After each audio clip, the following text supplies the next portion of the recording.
Hello guys, तो आज मैं आपके लिए ले आया हूं बॉडी बिल्डिंग की बहुत सारी नई अपडेट्स। तो आज की फर्स्ट अपडेट में हम देख सकते हैं डेरेक लंग्सफोर्ड की बैक पर कैसी क्रेजी थिकनेस और क्रेजी डेंसिटी आ रही है। डेरेक का बैक डबल बाइसेप पोज अभी के सब डिविजन्स में वन ऑफ द बेस्ट है और बिना किसी वेट कैप के, क्योंकि अब तो ये ओपन डिवीजन में कम्पीट करेंगे तो इनको कोई वेट कैप हिट नहीं करना। तो आई थिंक डेरेक का बैक डबल बाइसेप पोज एक किलर शॉट होगा ओलंपिया में। और इस बार डेरेक एक बहुत ही बड़ा उलटफेर करने वाले एथलीट हो सकते हैं ओलंपिया में, क्योंकि हानी रैमबोथ के एथलीट हमेशा पूरी तरह से कंडीशन आते हैं, फिर चाहे वो आंद्रे द्यू हो या फिर हादी चुपन। और जेरेमी बॉन्डिया के बारे में तो हम जानते ही हैं, ये एक उन्होंने अपना ट्रेडमार्क सा बना लिया है। और डेरेक को जब इनवाइट नहीं मिला था तभी लोगों ने प्रेडिक्ट करना स्टार्ट कर दिया था कि डेरेक अगर ओपन में आ जाएंगे तो कम से कम टॉप 6 के अंदर तो आएंगे ही। और अब डेरेक और भी ज्यादा खतरनाक हो जाते हैं क्योंकि उन्हें क्वालिफाई ही नहीं करना पड़ा, उन्हें कोई प्रिपेयर करने का टाइम ही नहीं देना पड़ा और इसी वजह से फुल ब्लोन ऑफ सीजन मिल गया उनको अपनी तैयारी करने के लिए। तो अब वो ओलंपिया में जब आएंगे बहुत ही जबरदस्त डेंजरस होकर आएंगे और बहुत ज्यादा हमें शॉकर्स देखने को मिल सकते हैं इस बार के ओलंपिया में। तो यामामोटो फ्रांस प्रो खत्म हो गया है और हमारे ओपन कैटेगरी के विनर बने हैं पैट्रिक जॉनसन, जो आर्नोल्ड क्लासिक यूके में सेकंड प्लेसिंग पर आए थे।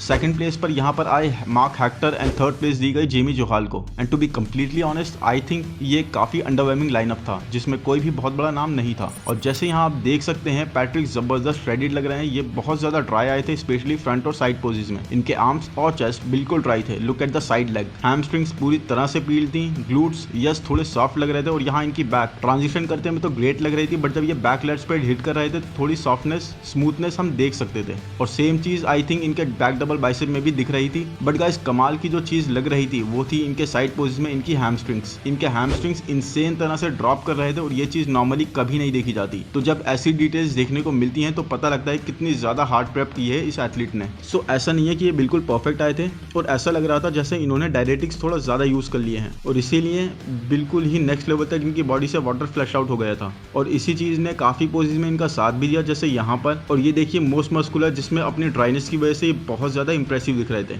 और ये शो एक बहुत ही इंटरेस्टिंग शो होने वाला था क्योंकि यहाँ पर हम जेम्स हॉलिंगसेड और पैट्रिक का रीमैच देखने वाले थे, क्योंकि जेम्स वहां पर आर्नोल्ड क्लासिक यूके में थर्ड प्लेस पर आए थे और पैट्रिक ने सेकंड प्लेसिंग पर बाजी मार ली थी। और जेम्स यहाँ भी कंपेटिटिव लिस्ट पर थे बट उन्होंने शो अप नहीं करा। बट गाइस, क्या ये सही फर्स्ट प्लेस पर आए हैं? क्या ये डिजर्व करते थे फर्स्ट प्लेस पर आना? इस बारे में मैं कुछ नहीं कहूंगा, क्योंकि अगर हम देखें जेमी जोहाल को, so Jamie definitely Arnold Classic UK से ज्यादा कंडीशन आए थे, बट अभी भी आई थिंक उनकी फिजिक में एक ही फ्लॉ था और वो फ्लॉ ये शो के शो फिल नहीं कर सकते। उसके लिए इन्हें अच्छा टाइम ऑफ लेना पड़ेगा, टाइम आउट लेके बैठना पड़ेगा, उस पर अच्छा खासा वर्क करना पड़ेगा। और वो फ्लॉ था इनकी फिजिक में बहुत ज्यादा रूम है मसल मास कैरी करने का, क्योंकि ये काफी जाइंट बॉडी बिल्डर है, काफी लंबी हाइट है इनकी और उसी हिसाब से इतने मसल्स में इनके फ्रेम्स पर साफ दिख रहा है कि ये काफी ज्यादा और खुद को फुल कर सकते हैं और अपने फ्रेम को और भी ज्यादा भर सकते हैं। इन्हें एक पूरा ऑफ सीजन लेना पड़ेगा और मुझे तो लगता है कि यहाँ पर ये काफी क्लोज आ गए थे जीतने के, या फिर कम से कम सेकंड आने के तो क्लोज आ ही गए थे। He was looking really good. Top 3 के बीच में काफी क्लोज कंपटीशन हो गया था क्योंकि इनके मसल्स भी फुल थे और ये काफी कंडीशन भी आए थे।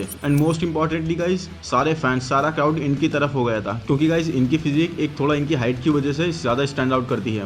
बट जे कटलर ने भी रिसेंटली बोला ही था इनके बारे में कि इनको कम से कम 350 पाउंड का होना पड़ेगा और तब ये कुछ बड़े शोज जीत पाएंगे, बिकॉज इनकी हाइट इनको बहुत ज्यादा पोटेंशियल देती है। और अब बात करते हैं सेकंड प्लेसिंग पर आने वाले मार्क हेक्टर की, जो सिग्निफिकेंटली इंप्रूव थे अपने आर्नोल्ड क्लासिक यूके की कंडीशनिंग से। इनका ग्रेट स्ट्रक्चर है, इनके डेल्ट्स क्रेजी लग रहे थे और काफी स्मॉल वेस्ट, और इनका इसी वजह से जो वी टेपर निकल कर आ रहा था guys, that was amazing. But इसके लिए इन्हें और भी ज्यादा लीन होना पड़ा। एंड आई थिंक थोड़ा सा एक चीज मुझे लगा जिसकी वजह से इन्हें सेकंड प्लेस करा गया, was not tight enough, specially अपने बैक पोजीज में। लेकिन मार्क पूरी तरह से बैटल करने आए थे और जब कॉल आउट में पैट्रिक और मार्क को बुलाया गया तो यस, कंडीशनिंग में पैट्रिक इनसे थोड़े आगे थे, बट मार्क का सुपीरियर शेप अलग ही विजिबल था। एंड ओवर टाइम मुझे पूरा कॉन्फिडेंट है कि ये बहुत ही फ्रीकिश बॉडी बिल्डर की तौर पे स्टैब्लिश होने वाले हैं, क्योंकि इनके proportions are very superior. Next है क्लासिक फिजिक डिवीजन के रिजल्ट्स, और यहाँ जीते हैं वेस्ली विजर्स और इसी के साथ क्वालिफाई कर चुके हैं ओलंपिया के लिए। और एक तरह से यहाँ पर रीमैच था क्रिस्टन जगरेला, जिन्होंने आर्नोल्ड क्लासिक यूके में वेस्ली को बीट करके सेकंड प्लेसिंग अपने नाम करी थी, और वेस्ली विजर्स के बीच में। और यहाँ पर वेस्ली ने उन्हें बीट करके ये शो जीत लिया है और आई थिंक ये वेस्ली के लिए बहुत ही बड़ी विक्ट्री थी,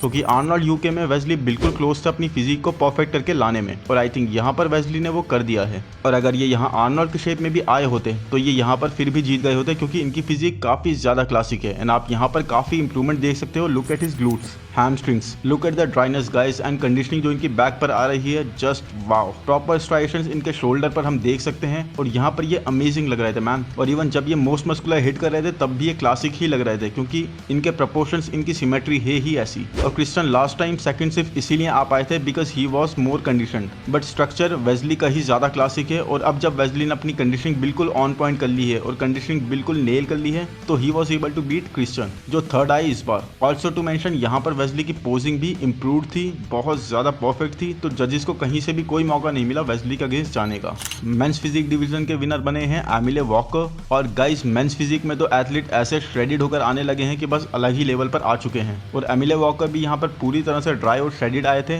और बैक पर अब इनकी जबरदस्त कंडीशनिंग आप देख सकते हैं, बट यस थोड़ी सिमेट्री की प्रॉब्लम मुझे लगी गाइस। जैसे कि आप देख सकते हो बैक के पोज में इनके ट्रैप्स पोर्शन को थोड़ा मुझे गलत लगे, मतलब थोड़ा प्रोपोर्शंस मुझे डिफरेंट लगे, बट उसके अलावा he was really on point. तो नेक्स्ट अपडेट में हम कंग्रेचुलेट करना चाहेंगे हमारे क्लासिक फिजिक डिवीजन के चैंपियन क्रिस बम्स्टेड को, क्योंकि ये अपडेट उनकी बॉडी बिल्डिंग से रिलेटेड नहीं है बट उनकी लाइफ से रिलेटेड है। तो मैं क्रिस को कंग्रेचुलेट करना चाहूंगा, क्योंकि अभी क्रिस रिसेंटली ही इंगेज हो चुके हैं अपनी long time girlfriend Courtney king के साथ, जो ओलंपिया में बिकनी डिवीजन में 2016 में चैंपियन रह चुकी हैं और वो अब कम्पीट नहीं करती, क्योंकि कर्टनी ने 2017 से ही रिटायरमेंट ले लिया था। तो गाइज आई डोंट नो, मुझे ये न्यूज शेयर करनी चाहिए थी, या फिर आप ऐसी न्यूज देखना पसंद करेंगे बॉडी बिल्डर्स और एथलीट्स के बारे में, बट जो भी है गाइज प्लीज कमेंट्स में जरूर बताएं। तो गाइज लास्ट अपडेट में बात करते हैं निक वॉकर के बारे में। और निक की जो लास्ट अपडेट मैंने बनाई थी उसमें बताया था कि वो फिर से अपने पुराने कोच मैट जेनसन के साथ आ गए हैं और अब उन्हीं के साथ ट्रेन कर रहे हैं। तो वो कंफर्म हो चुकी है। निक ने और उनके कोच दोनों ने मिलकर ये चीज कंफर्म कर दी है। निक ने अपने इंस्टा हैंडल पर आज एक Q&A करा था और वहां निक ने ये चीज कंफर्म करी। और आई थिंक इसका रीजन ये था